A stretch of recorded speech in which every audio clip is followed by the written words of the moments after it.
In the United States, when a person turns 18 years old, they are considered an adult in the eyes of the law. This means they are mature enough to vote, attend and be on juries, buy property, and even enlist in the army and defend their country. They are able to make all these life-changing decisions, but they are not able to buy a drink in public. Today, I'm going to talk to you about why the drinking age should be lowered to 18 years old and state that 18 years old is the end-all, be-all adult, meaning that all adult rights be granted at 18. First, a brief history of when the drinking age was raised and why. Up until the 1980s, the drinking age differed in the states between 18 and 19 years old. And then in 1984, the National Minimum Drinking Age Act was passed, and it was raised to 21.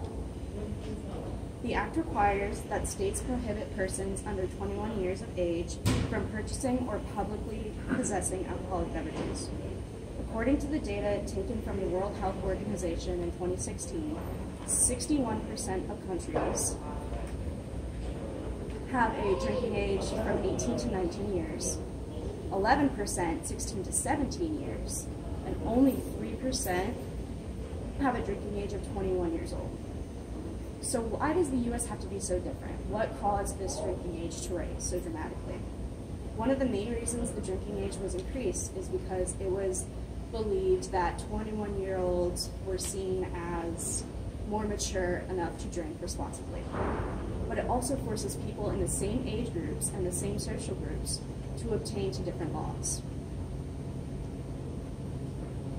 The range from 18 to 19 might not seem so dramatic for people who have already surpassed the age range, but those 3 years page a huge significance in the lives of young adults because it is the time of their life where they are learning what responsibility means, how to grow on their own, and making future career decisions for themselves.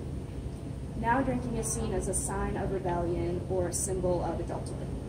According to scholar Brandon Griggs, alcohol is seen more as a drug and not something that is integrated into everyday life.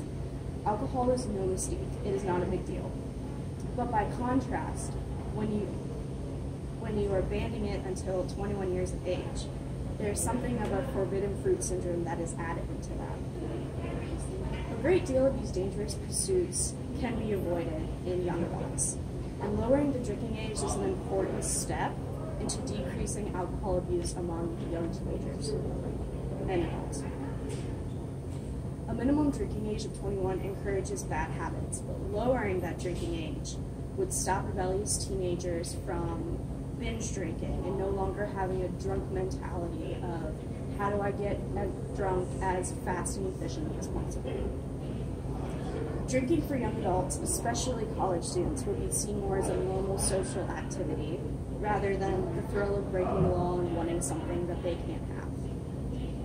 In conclusion, in young adults, for the range of 18 to 20 years old, they share the same responsibilities that other adults do, then having the right to choose to drink should be no exception.